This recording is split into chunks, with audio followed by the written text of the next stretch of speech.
Hello, my friends, and welcome back. Thank you very much for being with me again today.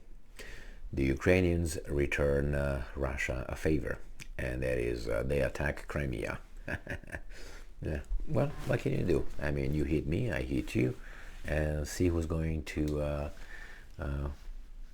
give up, ask for peace. This article comes from the New Voice of Ukraine. It is from today, December 31st, 2022. Social media report explosions in Dzhankoy and Yevpatoria in Crimea. Powerful explosions rang out in Ukraine's Russian-occupied Crimea during a large-scale air alert on the territory on December 31st, according to local telegram channels. Local residents say that the cause of the explosions heard in Dzhankoy and Yevpatoria was allegedly the work of air defense. Meanwhile, the so-called authorities, remember this is an article coming from the Ukrainian media, have not yet commented on the incidents and have not named the reasons for the explosions. In Ukrainian social media, there were unconfirmed reports that Russian air bases in Dzhankoy and Yevpatoria have been attacked. So the Ukrainians claim they attacked the air bases, while the Russians attack only civilian infrastructure and schools and kindergartens and hospitals. Right? Right.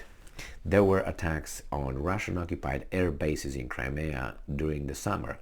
Ukraine did not admit responsibility for them, and the targets were beyond the range of any weapon system Ukraine is known to possess. That's the key word, is known to possess. It doesn't mean that if you don't know about it, that's not there. But you have the evidence? No. So that means you are clean.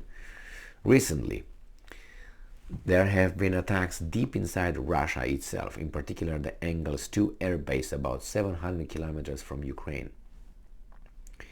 Is thought to have been attacked on December 5, December 26, and December 29th. Video of explosions at the air base were circulated on social media. Now, the Russians claimed that those were done by using some Soviet-era jet-propelled so-called drones, but the picture they provided, there were some rockets, missiles looking like, and 1,000 kilometers within Russia. That means they can hit Moscow with no problem. They said that the Russians said that those missiles were upgraded in those are like 1970s. You can hit a Russian target with a 1970 missile. It's kind of like embarrassing.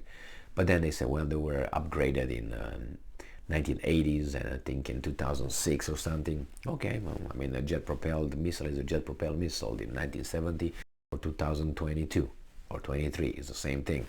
The problem is how you guide it and how low it flies, because the Russians claim that those, they call them drones. They flew low altitude, which obviously is hard to get them because the radar doesn't go sometimes that low, and it's hard to hit them because of the terrain and all that. We know that, but the fact that the Ukrainians were capable of sending a rocket or missile or a drone 700, they say 700, other areas say 750 kilometers. So put 700 kilometers with a range of 1,000. This is what the Russian says. Those are a range of 1,000. So you add 50 more to shoot it from within Ukraine, let's say 50 kilometers west of the border. So that's 800 kilometers. So they hit an airfield, a location, at 800 kilometers. It's about 600 miles. And the Russians were, they claim they blew up one or two or something like this. But the pictures show that some airplanes, strategic bombers, were targeted. So they were very precise.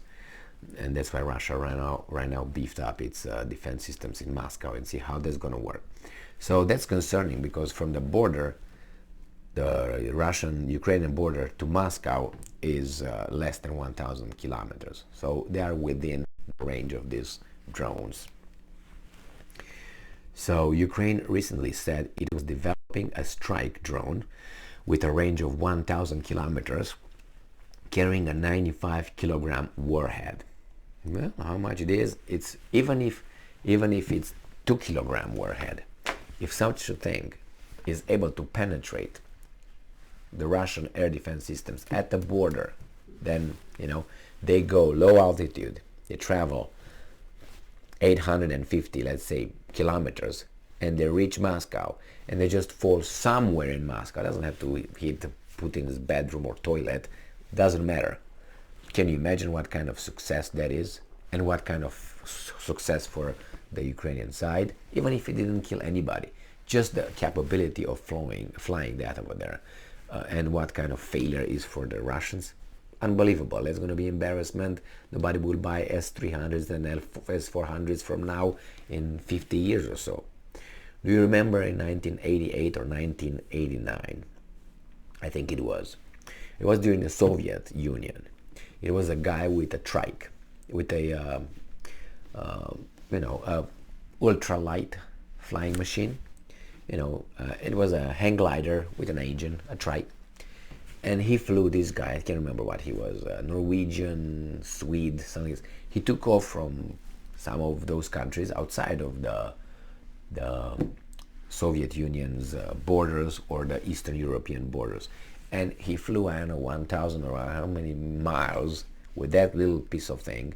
And he landed in the Red Square. Landed in the Red Square. Can you imagine? I mean, what the hell is that?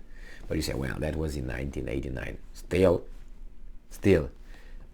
Now, remember, you have all those suits. I don't know if you watch those suits that you can carry personnel flying, and so on. Yeah, they don't have a flight autonomy longer than 15 minutes because of the amount of gas that you need to propel those.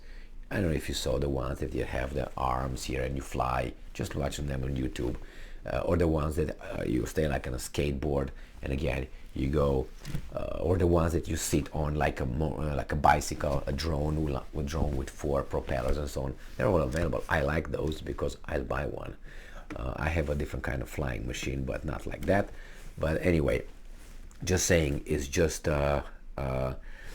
with the current technology, these guys can come and don't even know how they arrived, where they arrived. So this is a new attack on Crimea. Now, if those were the sounds of the air defense systems of Russian air defense systems or not, regardless, at least the Ukrainians tried, and I think they're capable of hitting farther than 50 kilometers, as they claim, the HIMARS or BIMARS or Neptune or blah blah blah blah. Unkakat. No, they have more than that. I'm pretty sure Ukrainians can hit much longer than those drones, jet propelled. They have other stuff, but little by little they will take it out, and the Russians will say, well, they will claim, oh, this is a British made or this is American made, so they will deny, say, no, that's not true. They will say, hey, this is a pair of glasses. No, they're not. Yes, they are. No, they're not. Yes, they are. No, they're not. And that's it. The end of story. Remember when Colin Powell showed up at the United Nations before the invasion of Iraq, and he came with those marker drone on a paper and on the side showing the mobile so-called biolabs that Saddam had, mobile, going on, and everybody was like, this guy is lying. Did he care? No. He said, this is our evidence. Everybody was like, say what? Come again? And the guy was like, yeah, okay, based on this evidence that I just provided to you, I would like whatever to take note of this. We're going to invade Iraq. And everybody's like, these guys are crazy. Well, say something. You're with us or against us. Remember that idiot? So stay strong, stay smart, look for the truth, and be just.